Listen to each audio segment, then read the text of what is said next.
Hey, movie fans, I'm back, and I've seen Ghostbusters Frozen Empires, and I have some thoughts on it. So here it is, my spoiler-free review of Ghostbusters Frozen Empire. Starting transmission. I've been a big fan of Ghostbusters, if you can tell, for many years. And Ghostbusters is actually one of those films that I love so closely. So you know what? Every time a new sequel comes out, I have to go see it. I have to kind of see all the hype is. And this time, we had our first sequel to Ghostbusters Afterlife. And Ghostbusters Frozen Empire, you know what? It is a mixed bag of good and bad. So the Spengler family moved to New York since the events of Ghostbusters Afterlife. They're now living in New York City. They're living at the new firehouse. They're now working with the original Ghostbusters, especially Winston Zeddemore. His company is actually bankrolling them and, developing some new ways to capture ghosts, to study ghosts. Ray has his occult bookstore and a little podcast video, actually more of a YouTube video that documents possessed items. And during this time, a mysterious artifact lands in his lap. What they don't know is that this mysterious artifact actually houses an evil that's willing and ready to escape. And when he does, he will bring a new ice age. And it is up to the OG Ghostbusters and the new Ghostbusters to join forces and combat this new evil and prevent that second ice age. So, I've seen Ghostbusters Frozen Empire. Like I said, this is going to be a spoiler free review, and that's kind of where I want to leave off with a summary of the story because I don't want to get too much in because I don't want to ruin anything. But I do have some thoughts. I'm a big Ghostbuster fan. I've been watching Ghostbusters for many years, and Ghostbusters is my bread and butter. And with the new sequel, I was super excited and hyped up. But you know what? Since Afterlife came out, and this one, I kind of wanted to make sure to temper my expectations. Sequels don't always do too well. It's always very rare that a sequel does amazing. So, for example, you watch Ghostbuster 1 and Ghostbuster 2. Ghostbuster 2, it's okay. It's not as good as Ghostbuster 1. Ghostbuster Afterlife, better than 2, not as good as 1. So, if you think it's fun, okay, you know what? I'm going to go in there with low expectations, and that's how I recommend anybody to go see a movie. Don't get too hyped up for a movie. You know, you never want to have your expectations spoiled or even ruined for the matter of fact. So what I did with this one is I went there with low expectations, and you know what?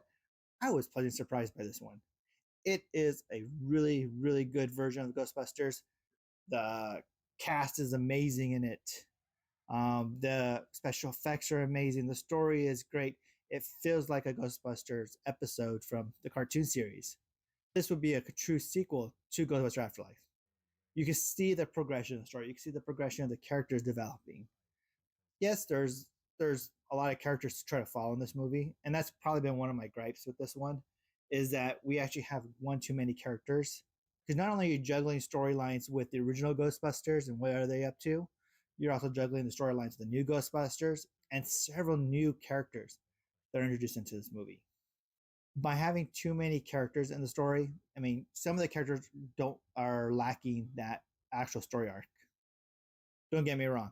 McKenna Grace and Paul Rudd are probably the only two actors in this movie that have their characters have a full story arc in the movie. They actually grow with the movie. The other ones are kind of like pushed back to more of a secondary character.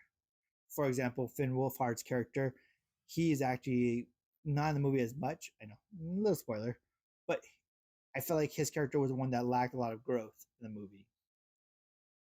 There's some other characters in there too that lack some growth, and then we also have all these new characters we're bringing into the movies. So we have Lars Pinfield, played by James Alcaster. So this actor is really funny, a comedian, and his character is one of the engineers. So you kind of hint. You see him in the trailer a lot. He's working the devices and everything inside the laboratory. As a Ghostbuster engineer, he's very essential. Becomes a very much a stand-in for Egon too. He actually looks like the cartoon version of Egon a lot too in this movie. In the trailer, you also saw Patton Oswalt and Camille Nanjari in the film. They have decent sized parts. Patton Oswalt more of a cameo. Camille, his character is actually in the movie a lot more. So kind of give you an idea. And so you have all these new characters in there. You have that, and those characters are taking up a lot of that space for the original and for the new characters from the last movie. So you have to have you're juggling all that stuff, and I give Gil Keenan major praise in that sense that he was able to juggle all of these actors and all these characters in this movie and still give us a cohesive story. As for special effects, this movie is has amazing special effects in it. You know what? There's both practical effects, CGI effects in this movie, and some are so blended so well that it's amazing to look at. For example, Slimer. You see him in the trailers. He's actually made up of both practical effects and CGI, and it's probably the best iteration of Slimer out there. I'm actually very glad that Slimer from Part 2 is not in this movie. I hated that design for Slimer, and I'm glad they're going back to the original design for Slimer. Also, this movie does feed into a lot of the Easter eggs and, things like that and nostalgia. It does come in there, come quite a bit, and it does kind of feel kind of forced in some scenes. There are certain characters that seem forced in this movie. Like they really need to be in this movie. They could have been written out and they could have been a completely different character, and the movie would have still worked. And I think you probably know which character I'm talking about. It's cool though. Don't get me wrong. I love seeing a lot of these actors from the original movie come back, but where they really needed most of the time. In addition, this movie does expand on the Ghostbuster lore tenfold. We got two very unique, I'll say, storylines that go on in this movie that are very new to the Ghostbuster lore. And you know what? Without going too much into spoiler territory on these two storylines, one has a little bit of a hit and miss quality to it, and the other one feels a little too goofy for the Ghostbusters. And I think that's where you got to kind of they've tried to balance these two new storylines and these new additions to the lore, and you know what, it works for the most part in this world. One of them, the new storyline they have in there, uh, kind of more fits in with the cartoon series, not really with the film franchise. And the other one, it fits perfectly with the way they're building the story arcs for the characters. It's a very emotional scene. It's a very emotional sequence in the movie storyline, and actually gives this one character her full arc, and it's amazing. It's a great movie. I do recommend you go see it out there in theaters as soon as you can, because you know what? If you love Ghostbusters, you'll love this movie. It is a great sequel to the franchise, and you know what? Honestly, I like where the series is going, and I can't wait to see what more this creative team brings to the movie series in the future. I can't wait to see the new animated movie that's coming out soon. I'm looking forward to it all. You know what? It's been so long, been almost 35 years, I believe, since Ghostbusters 2. And now we have two new movies, one in 2021 and now one in 2024.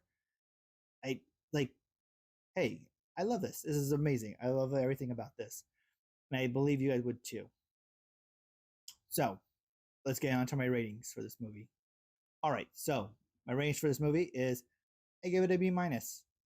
Yeah, there's some good things about the movie. There's some good character arcs in the movie, but unfortunately, I believe a lot of that falls to the wayside by us having too many characters. Also, as for the casual filmgoer, I think they'll love this movie. The Ghostbusters fans will. It will be a hit and miss to most Ghostbusters fans, and I understand that. But don't knock it until you see it. As for should you, on my rating scale, should you see it in theaters, watch it on streaming, or wait till you see it on basic TV? I say go see it in theaters. That's the best way to see these kind of movies. These blockbuster movies are meant to be seen on the big screen.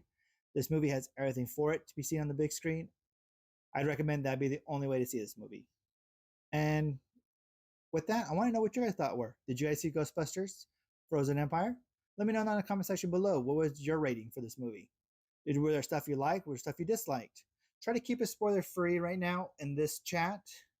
I will be having a video that will give my full spoiler review of the movie and some more in-depth details of some of the new storylines that they introduce. So I'll be coming out in a couple of days.